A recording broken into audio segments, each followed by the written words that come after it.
Love, light, and blessings. Shamanic Awak Priestess here, and today's video is going to be about the importance of the ancestors.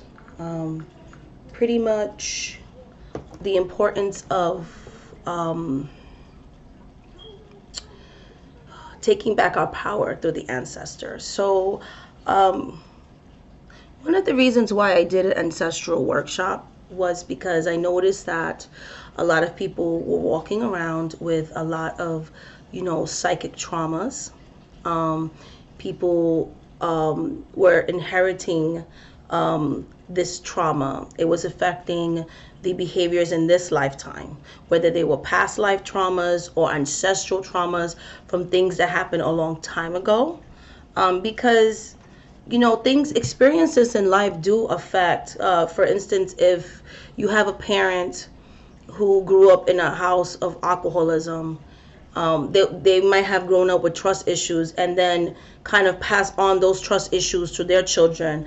And then those children's children, because maybe they're afraid to love, so they're closed off to their kids, and their kids feel like that lack of affection or that lack of being able to express themselves, and they pass that on to their children, and so on and so forth. Those then become ancestral traumas, ancestral hurts, ancestral pains, and they do affect your life. So, ancestral healing is important. Another thing that's important as well is passing down the stories.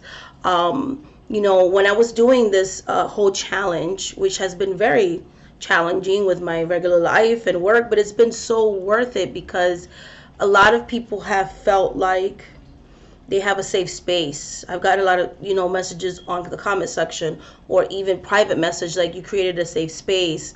I didn't know that my ancestors did such and such, or I didn't know about these people. And it's been people of all cultures, all races, that have really been so positive about these stories, and they've been so hard to find because a lot of these stories get lost in history, because if you don't pass these stories on, they die.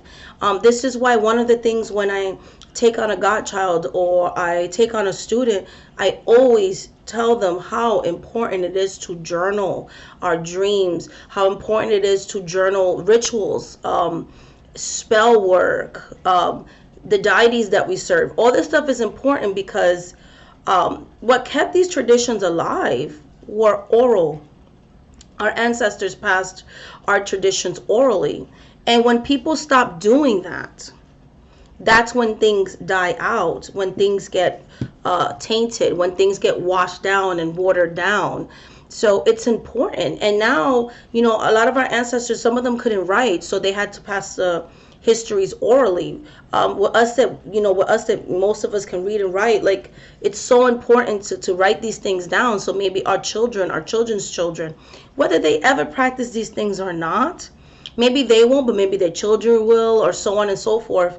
We keep our traditions alive through our stories, and it doesn't matter, like, whatever spiritual path you follow, whether you're a root worker, whether you're a mambo, a voodoo sant, a bokul, a santero, a santera, a babalao, whatever it is, path that you follow, it's so important to journal and to write and to pass these things down, because it will help the next generation and the next generation and the next generation. There's so much power to these stories, to these historical figures, to these historical people.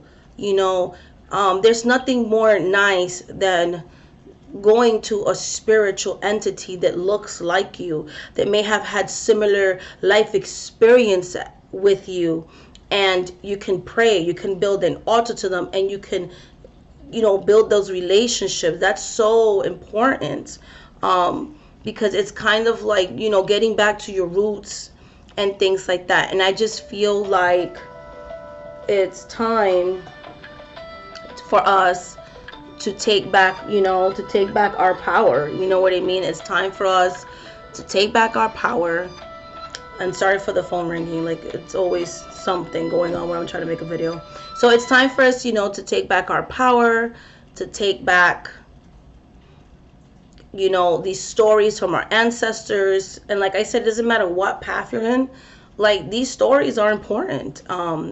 It's important to know what contributions people make to a spiritual path. You know, it's important to know these things, because a lot of times when I was growing up and they would touch on the topic of slavery, for instance, they always made it seem like people were just sitting around like, okay, I'm a slave, we're good. And then one day, you know, hundreds of years later, the president emancipated everybody. They never talked about the slave revolts in the United States, the slave revolts in the Caribbean, the free towns. They never talked about Sierra de Leone, when they had a freedom town in Africa, that people actually went back to Africa and developed their own freedom town of free slaves. Like, they never talk about any of these things, you know, and things of that nature. Like, they're still fighting now to put Harriet Tubman on the $5 bill. You know what I mean? So it's kind of like, if we don't pass these stories down, if we don't say, hey, we want a place on the table, we're here. Look at us, we're here.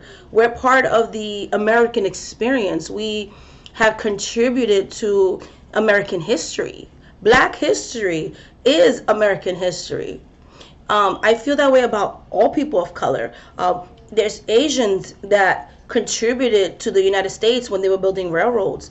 There are Afro-Latinos and Latinos that migrated here. And for instance, in Puerto Rico, Operation Bootstrap, where they had a lot of Latinos, Afro-Puerto Ricans that came to the United States and were working fields and things like that. You know what I mean? And they were working jobs that nobody wanted, and they helped to boost up the American economy. Nobody ever talks about those things. So when we don't pass these things down, again, it gets lost. And those who don't know their history are doomed to repeat it. So let's learn from the past mistakes, but let's also celebrate the accomplishments, because when we hear about these people, it makes that person, that little brown girl, or that little brown boy, or that little brown individual, that person of color, that so many times you're learning American history and you don't learn anything about yourself. It makes you feel proud, like, wow, my people did something too. And there's nothing more powerful than seeing the contributions that your people did, because America is a country of so many different races and culture, and that's what makes America great. The mixing, the moshing, the melting pot that is human. I think that all cultures are beautiful, and I think that all cultures should be celebrated, and I think that American history should be the history of all the cultures and races that contributed to this country that we call America, because we all contributed to this. And history is also our story too.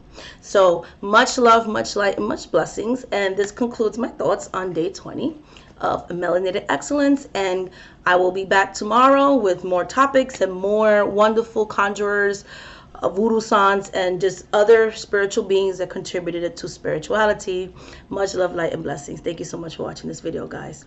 Bye.